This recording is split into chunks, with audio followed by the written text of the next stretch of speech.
Live over here. Hello, ladies and gentlemen, and those of you still struggling to figure out.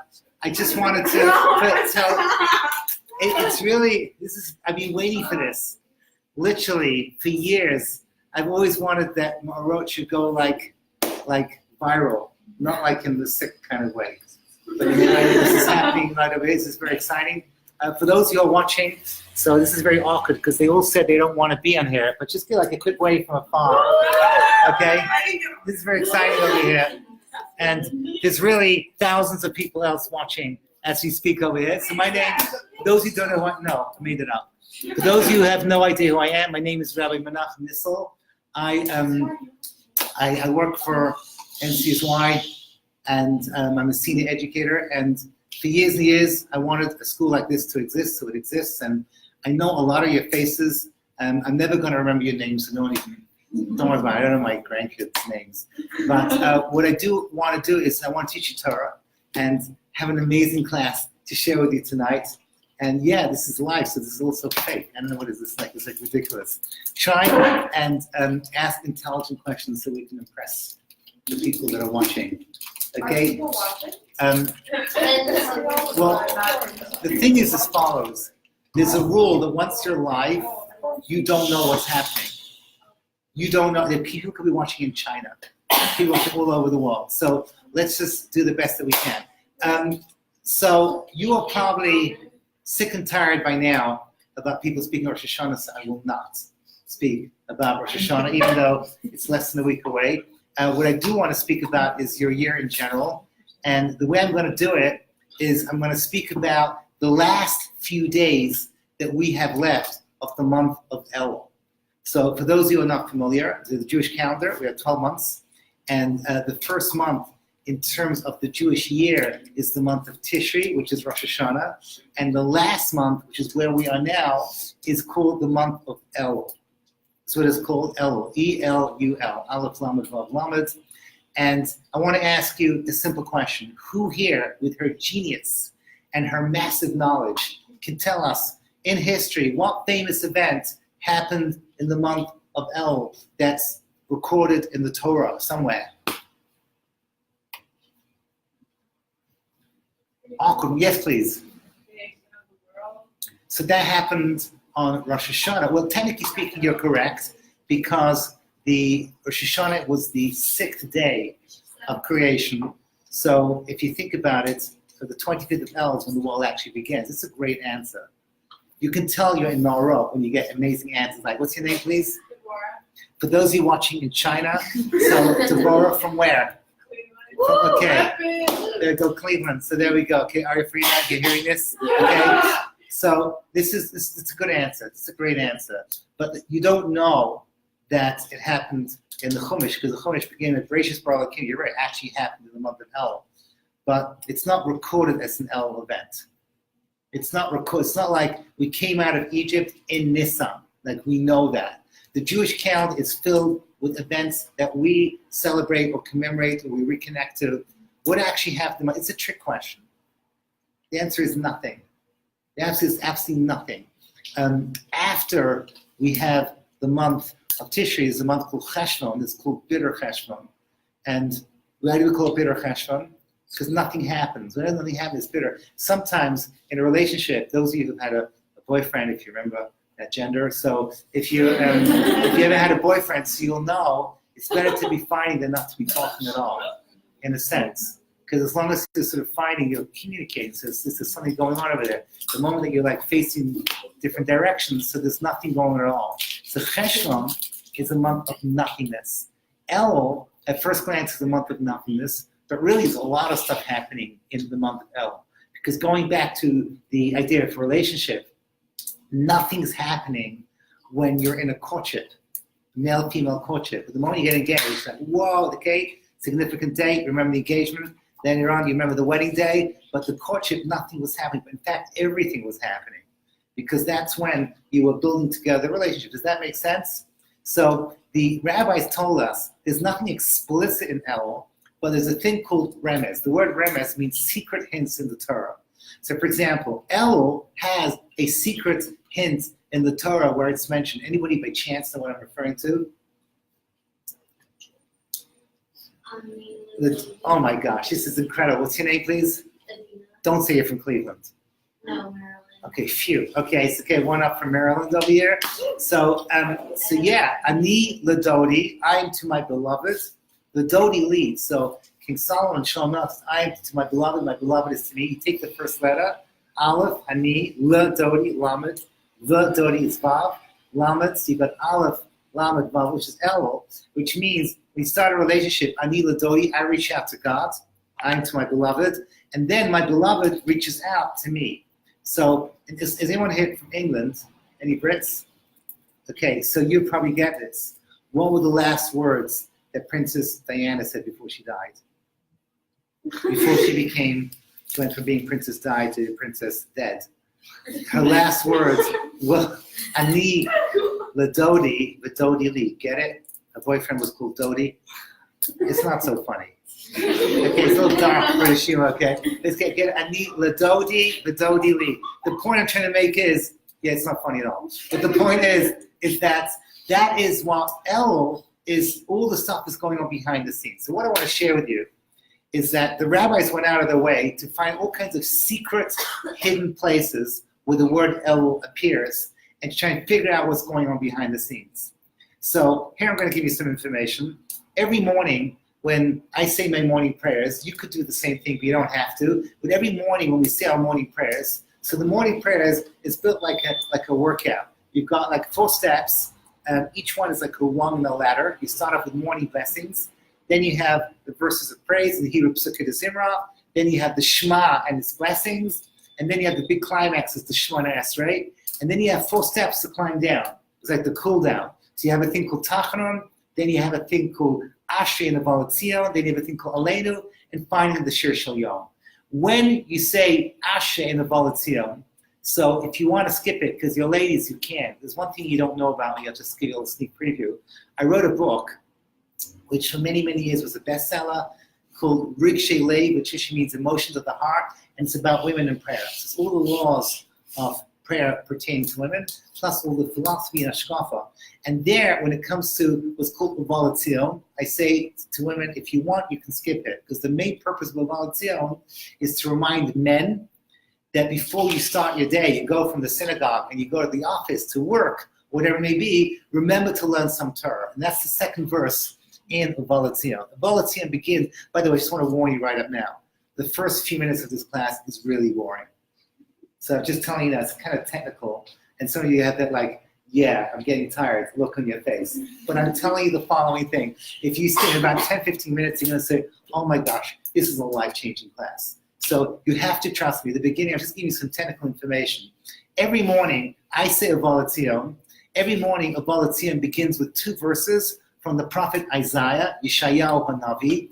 And the reason is because the rabbis tell us that a Jewish male, that's my gender, a Jewish male needs to start off his day not just studying Talmud or whatever we do in yeshivas the whole day, but also to learn a little bit of the prophets. So I want to ask you a simple question. Every day, I learn ideas from the prophets. 2 verses, the beginning of what's called Uvalatzion, the prayer called Uvalatzion. Uvalatzion begins with the words Uvalatzion Go L'Shavik Pesha B'Yaakov Nun Hashem. You don't have to worry about this yet. But what I want to ask you is a very, very simple question. Who needs prophecies? What's the purpose of studying prophecies? You all know that there's a concept called a Jewish prophet, and they used to prophesize. What is the purpose of a prophet? Why do I care about them? Naomi. God gave prophets that way they could warn people like what Hashem's thinking. So Naomi's brilliant. You see, that's it. She knows the answers. She didn't fall for the mistake. Most girls would say to me, oh, the purpose of a prophet is to like prophesy, duh. You know what I mean? Like, that's what we do. That's where we go. Everyone knows. You read like book 5 of Harry Potter, everyone knows that there's prophecies. That's it. You want to go find out what the prophecy is, what is going to happen in the future. But Naomi says, no. The prophets, they could have also predicted the future, but that's not their point. The point that they do is to try and wake up people, wake up everybody, and to get us to live the life that we're supposed to be living. Is that right? So that's one answer. There's 2 answers.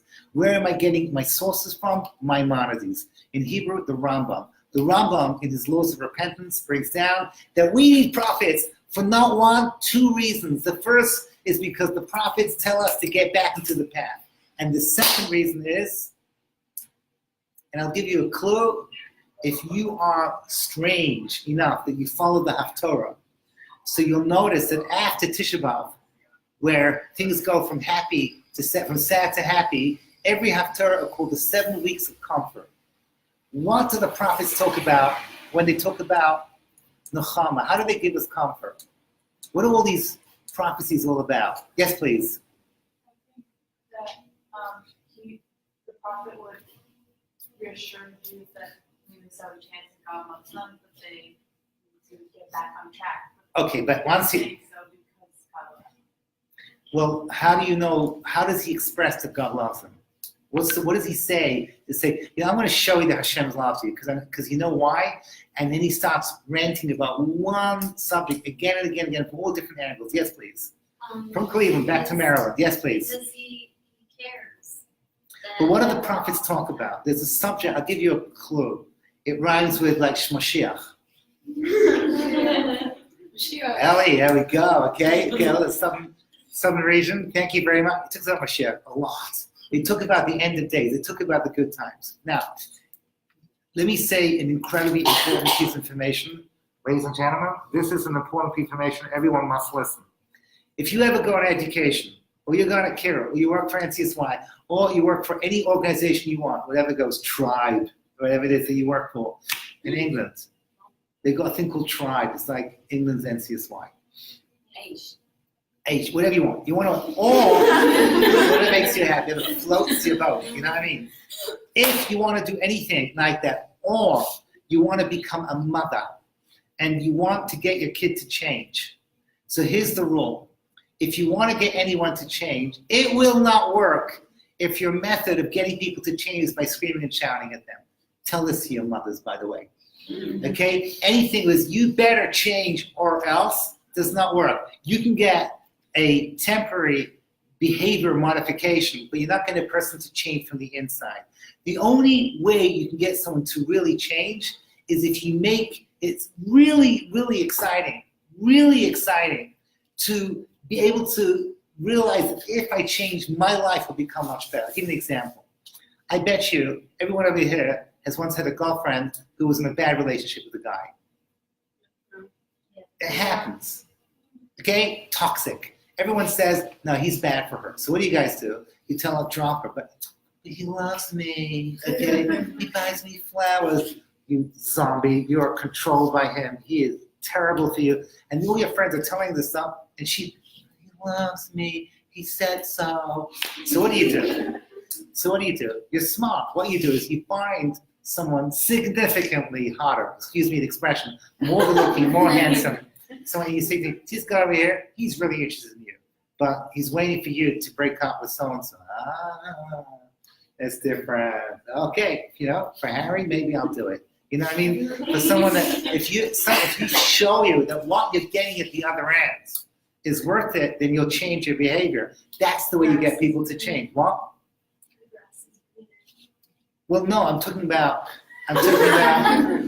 somebody who's significantly better. He doesn't abuse you, right? He's actually nice. He actually knows how to treat you nicely. He's a gentleman because that's his personality, and he's actually objectively better on every single level than that abusive relationship you were in just now. No, your grass greener is implying that you're just gonna end up with the same, but it's not true. Excuse me. There is such a concept. It's a normal male. They exist. Okay, they're out there, and yeah. So I actually teach them. The point I'm trying to make is that if you can always. So the bottom line is, if you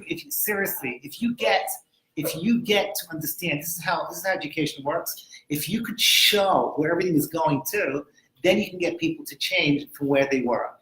This is exactly the two concepts in prophecy. Prophecy talks a lot about the end of days, the beautiful things that are going to happen, why the next world is going to be so much better than the way it is, what Mashiach is going to bring, what exactly does it mean, a world without stress. Everything that's beautiful Everything that's meaningful, everything that's exciting is shown in vivid language by the prophets, and then they tell you to get your act together. So every morning I say the following words, okay? Get ready for this. Uva l'tzion goel, to Zion will come the Redeemer. What does that mean, to Zion will come the Redeemer? It's going to happen. Zion means the promised land, everything that's good. The Redeemer means, what's the Jewish Mashiach? What do we believe in? When we believe in the Jewish Messiah, what do we believe in? Is he the same as a Christian Messiah? No. What's the purpose of Mashiach? What does he do? Exactly. He will take every person on the planet and show you what you're capable of becoming. And he'll teach you, like a musician, he'll teach you how to play your instrument to perfection and then show you how to play in harmony with everybody else. And that's how Mashiach engineers this perfected world, by bringing out each one of your unique strengths and then harmonizing with everyone else. And that's how the world becomes perfect. I'd like to teach the world to sing in perfect harmony. Da-da-da-da-da. This 70s references. I apologize. The point I'm trying to make is that that's what Mashiach was all about. That's what the prophets spoke about incessantly. They got you excited, they got you pumped up, and now they tell you, well, look how you're living your life. You're sucked in, you're in the wrong place. You're not living the life that you're supposed to be living. Now, stay with me, because I'm about to show you something incredible. But I still haven't got to the interesting part. The interesting part of the class is about to happen in about 3 or 4 minutes. But just one more piece of information over here. Who here can close their eyes? No, don't actually close your eyes because you'll fall asleep. Look at the words, Uva l'tzion goel, u'l'shavi fasha, and ask yourself, where do you see secretly embedded the word El? Where do you find the word El? I bet you can do this over here. What's your name over there? Half asleep girl. What's your name? Me? Yeah. Ariel. Slowly. Ariel. Like Ariel. Like the mermaid? Like the mermaid. Okay, got it. Okay, I thought you were just like area, and I said, I didn't ask you what space we're in. Ariel. Yes. From? Philly. Okay, does everyone know my friend Ariel from Philly? She's a genius. Because she is going to look at the pasuk, Uva l'tzion goel, and u'l'shavi fasha. She's going to find where is the word El up here. You got to read This is a a little bit. little bit hard, but like I'm saying like maybe over here. She did it. Maybe. Okay, she did it, everyone. For those of you who are watching from China, get it, okay? Uva l'tzion, at the red thing, you see the L. It took me about 17 hours to do this on my computer. I'm not good at these things. I had to like help from my grandkids. But this is it. Uva l'tzion goel. So El connects the two phrases. Phrase number one is that, yeah, Mashiach's gonna come and the good times are gonna roll. And then the second phrase, u'l'shavi fasha, but you gotta get your act together. You gotta somehow or other figure out how we're gonna get you to live the life that you're supposed to live. And everything till now was just the warm-up, and now the class is going to get interesting. Can I have a drum roll, please? Thank you very much. So this is amazing. For those of you that don't know anything about me, so I work for NCSY. I get to go to America, and I like to party. Okay, that's basically me in a nutshell. And Where do you like to party? what? Where? Everywhere. Oh, Okay, I don't really care.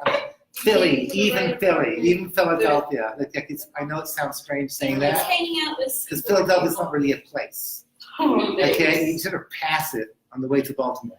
He likes hanging out with Seaport. He has plenty of pictures with us. It's true. This is true. But so let me explain to you the following thing. My wife is from Memphis, Tennessee. She's from Memphis. It's like the deep south. She speaks like the yes. And a couple of years ago, it's about 10 years, the story now. Must be close to 10, 8 years, 9 years. I was in Memphis this summer, and I get a phone call from Todd Cohen. In those days, he was still living in Kansas City. And some of you are his students. And Todd had just gone through a personal tragedy. He lost a beautiful child called Copy. I don't know if you know the story, but it was horrible. And the Jewish custom is that 30 days after you lose someone, you have what's called in Hebrew a shloshim. Shloshim is a 30-day memorial. This is Kansas City, and he says, Rabbi Nissel, I found out you're in Memphis.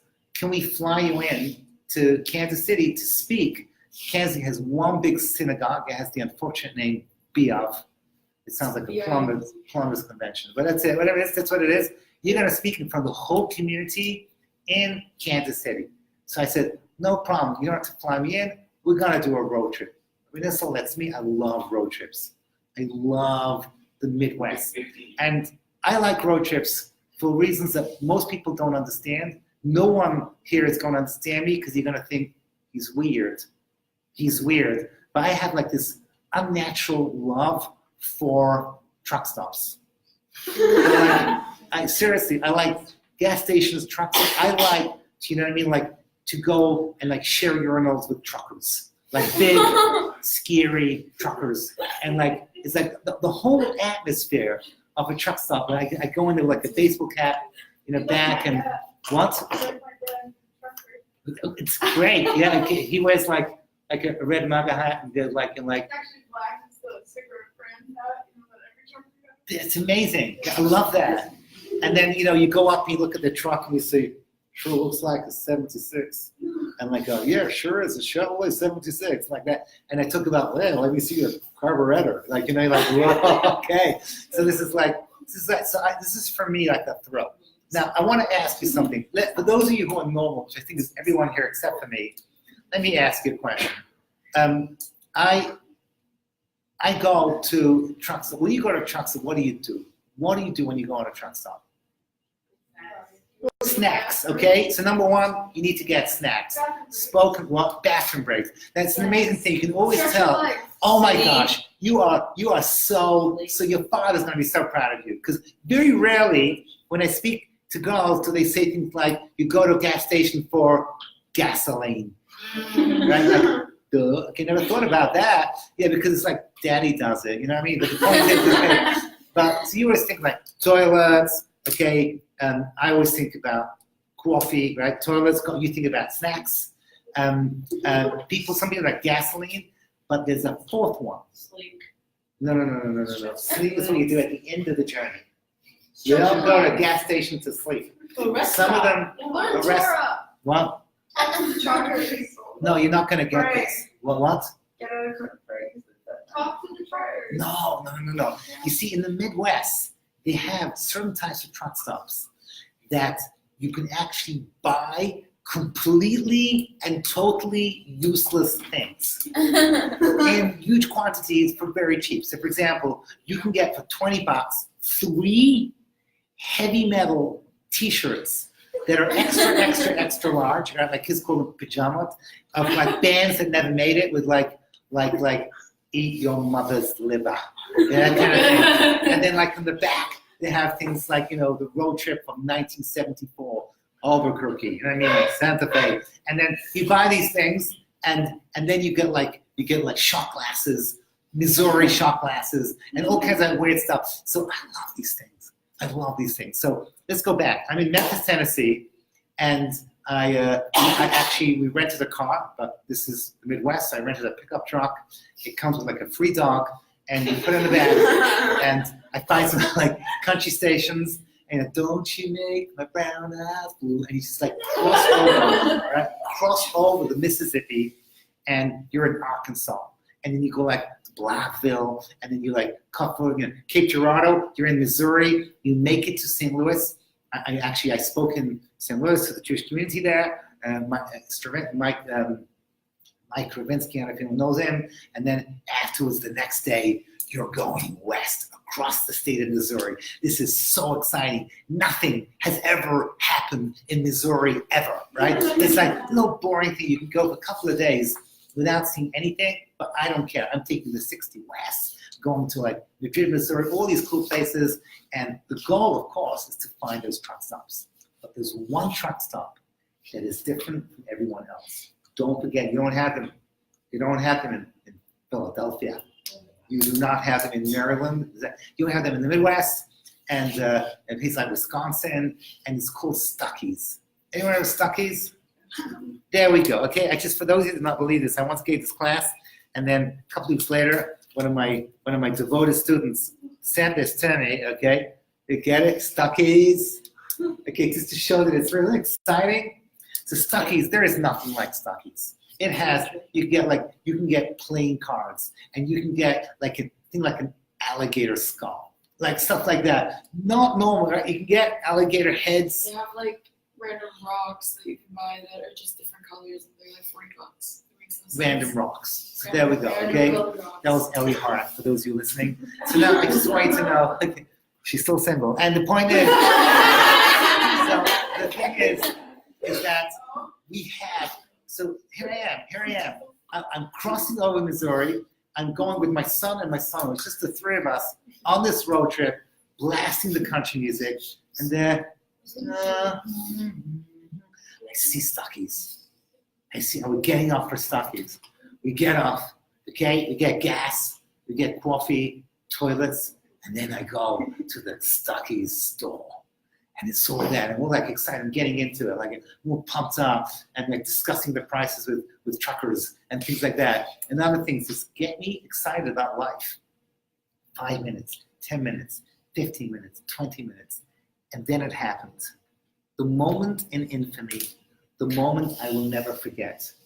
My son-in-law, Yehuda, looks at me in horror, and he screams at me, and he says the following words. He says, Abba, look what's happening to you. I says, what?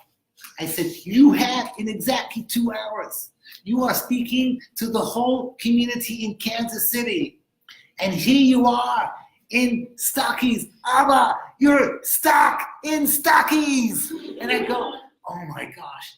I go to the clock, stuck in Stuckey's, out of here. And we run out, and we run as a car. We go like a thing, born to be wild. And we go as fast as we can. I'm going like 150 miles an hour, just like ignoring the Missouri traffic cops. We have to make it to Kansas City on time.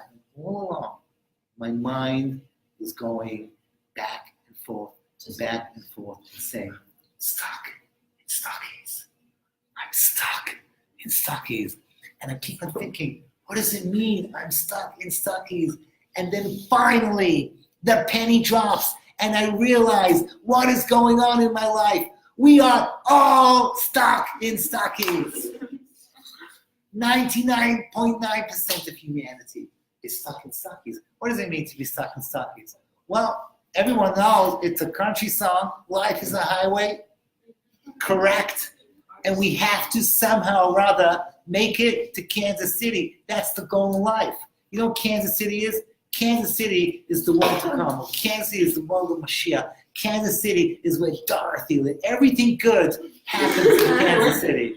We have to make it to Kansas City. But what happens is we're stuck in the gas stations of life. Let me show you what I mean. Every person over here, for sure, has at least one uncle who's obsessed with money. Oh, yeah. Okay, so what does that mean? What does that mean? You look into his brain, even on vacation, he's thinking about work. So what happens, okay? In the same way, you need to go to your gas station to get gasoline, but life is not gasoline. And you need to go to college to get a job, or whatever it is that you do to get your job, because you got to put food on the table, and you got to do it honestly, and you got to put in your day's work. That's not a substitute for life, unless your job is making the world into a better place. Most of us, this is a job. And what happens, you get obsessed. I also know, and you also know, some of you grew up in homes where your parents spoke about college like it's something you have to worship more than anything else in the world. This is like the most important thing in life. Now again, I don't want to stop because I tell my kids to get themselves good jobs, and you know, my daughter Ricky's an architect. I don't really care. I want you to enjoy what you do with your life. I don't want it to become a substitute. And there are people that the best years of their lives, they become antisocial and they focus on their schoolwork, and you can't talk to them within 3 months of any midterm or end of year exam, and they get sucked into their work. And that's it. That's not what are they doing over here. What do you do? Whatever happened to life? What happened to making the world a better place?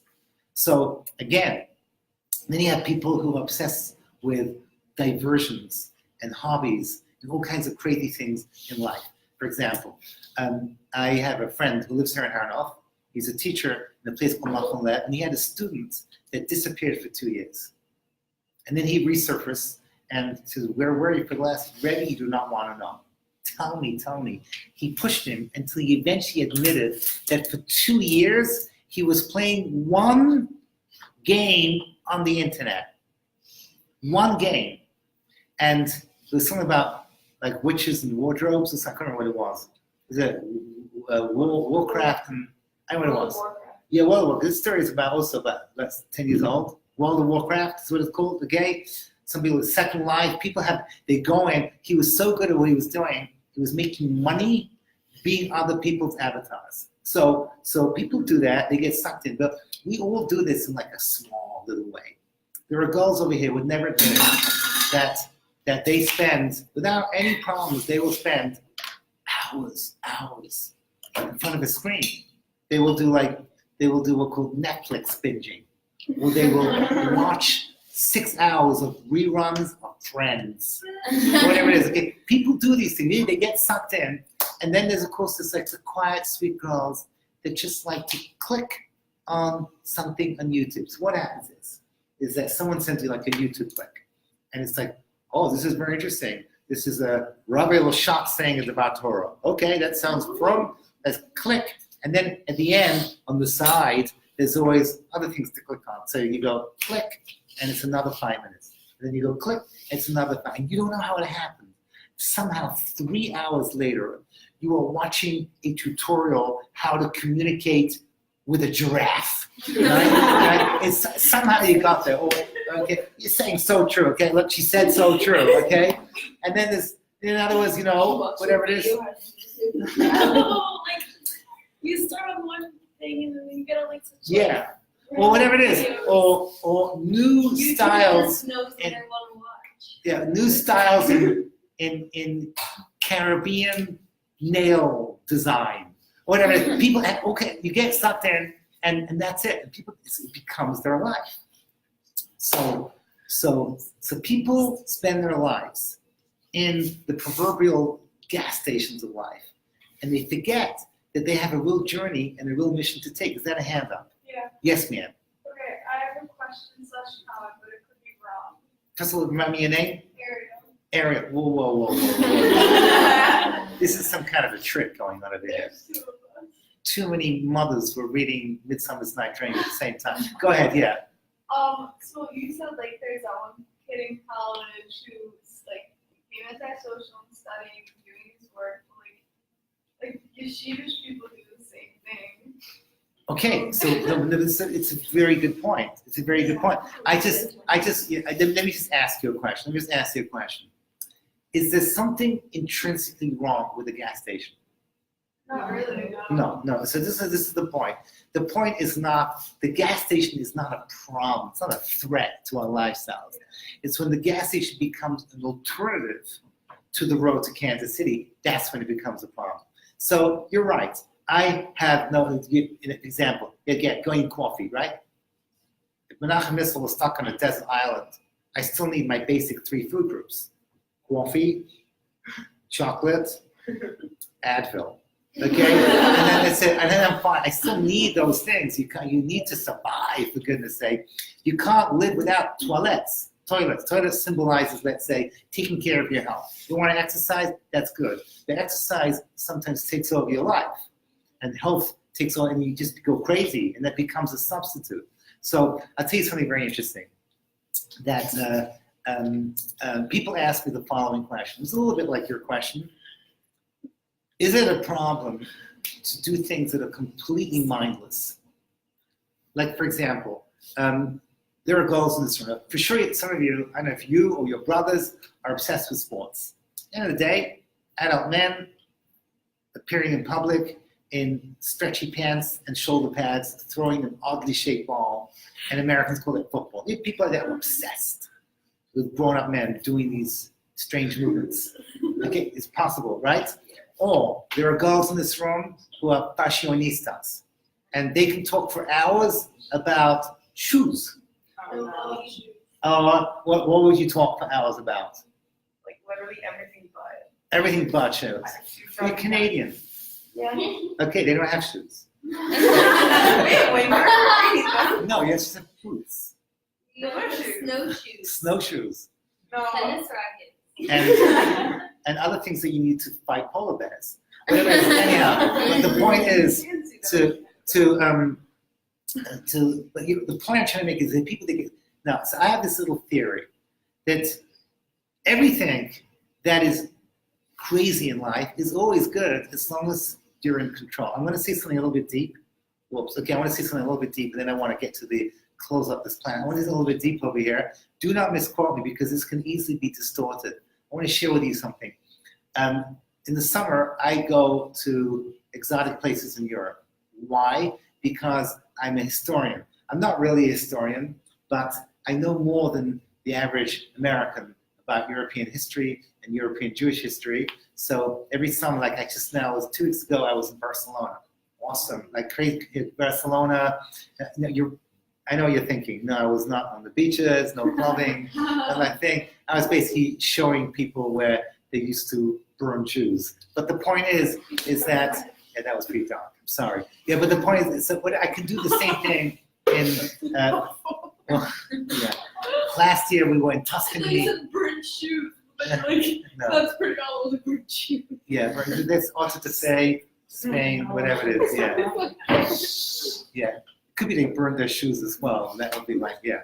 Anyhow, but the point is, 2 years ago, I was in a place called Amsterdam. Put it on your bucket list. Gorgeous city, Jewish history. Also, the city itself is gorgeous. And I remember it was Friday night, and I'm walking home with this whole entourage of people from Brooklyn and Muncie. And it's very nice. We were coming home from shul. On the way to the hotel, we're about to hear a class from a rabbi called Rabbi Friend, a very, very special rabbi. And as we're walking, there's these outdoor cafes on the canals. And people are drinking beer and stuff like that. And it's like, and one of the people said to me, he says, you know what, it's so good to be Jewish. Because look, we came from the synagogue, we're going to hear a Torah class. And these people, Friday night, what they do, they just sit around doing nothing, drinking beer. This is what he said, doing nothing, drinking beer. So I wasn't able to express myself at the point. I couldn't formulate what I wanted to say, but I'll tell you what I really wanted to say. I wanted to say to him, I disagree with you completely and totally. I wanted to say to him that the scene that I was watching, for me, I mean, maybe I should be embarrassed to say this, but for me, it's actually very attractive. You know what? I like my wife's company, and I like sharing moments where time stands still. And I would like to go to an outdoor cafe in Holland, in Amsterdam, overlooking a canal. How sleazy can these places be if you have like flowers everywhere and people go to their outdoor cafes on a bicycle? You know what I mean? So everyone has like bikes parked everywhere. So, you know, I know I'm over age. I'm allowed to order a beer. My wife will take a filtered water. You know what I mean? Like the whole thing. And that's it. Let time stand still and just enjoy the moment, enjoy the scenery, enjoy time standing still. But here comes my point. The difference between me and the people sitting next to me, maybe I'm generalizing, but by and large, this is the difference. The average person on the planet craves stockies. What do I mean?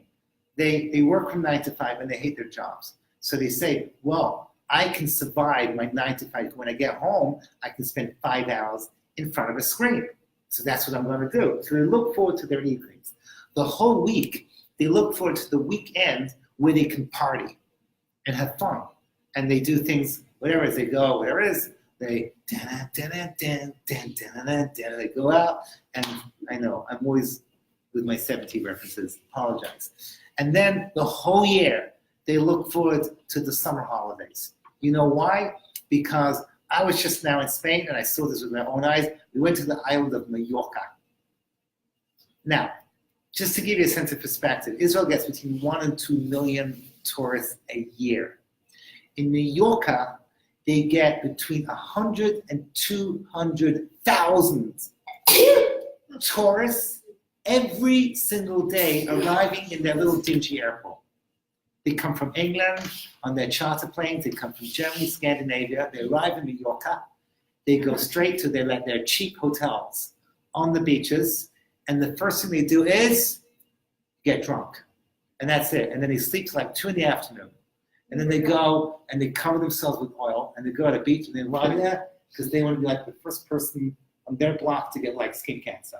And then they get over and they come and take a shower and then they get drunk again. And this goes on for about 2 weeks. Yay, some holidays, it's such fun.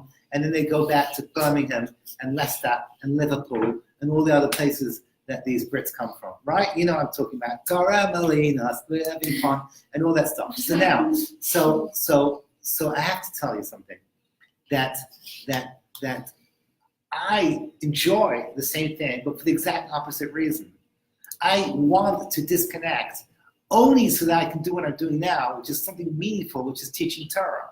So for me, letting time stand still, or the equivalent in Stuckey's, hanging out in some useless store, is okay if I can use that so I can get back with more energy to the journey and get to where I need to get to.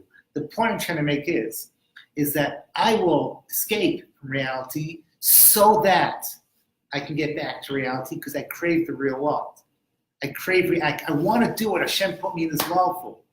And unfortunately, most people, they crave disconnection because this is their only pleasure in life. This is their goal. Reality stinks. That's it. They're not looking forward to the road. They're not looking forward to Kansas City. So they're stuck in Stuckey's their whole lives. That's what they do.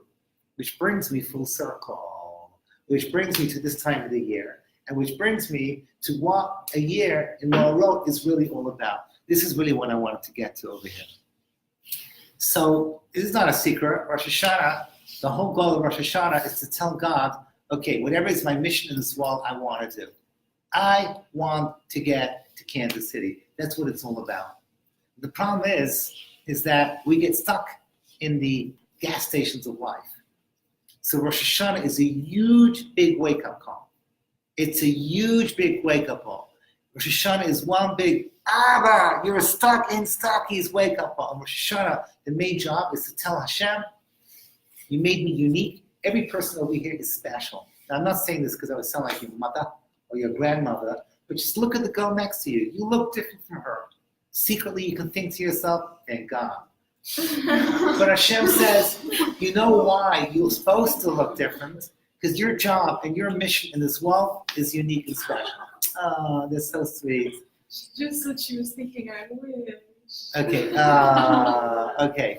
So that's what we do. We want to be the people that we want reality. Reality is good. Now, a person that's focused on reality the whole time, so you're gonna burn out. So a little bit, Stuckey's is good. A little bit, it's okay. You want to be, what's your name again?